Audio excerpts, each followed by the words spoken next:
Naharang ng Bureau of Customs Ninoy Aquino International Airport sa pakikipag-ugnayan sa Philippine Drug Enforcement Agency at NAIA Interagency Drug Interdiction Task Group ang inihinalang ipinagbabawal na droga.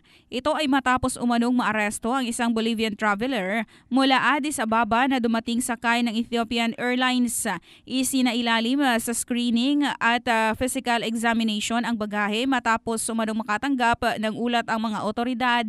Ayon sa BOC, nadiskubre ang nasa 8.99 kilograms ng cocaine na inilagay sa candy wrappers at nagkakahalaga ng tinataya 47.7 milyon. Pinasalamatan ni Commissioner Bienvenido Rubio ang mga kawani ng Port of NAIA at iba pang katuwang na ahensya.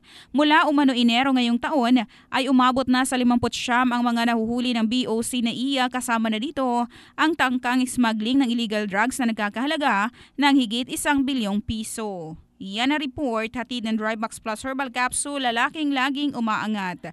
In the heart of changing lives, ito sa Brigada John Bayot ng Brigada News FM Philippines, the Music and News Authority.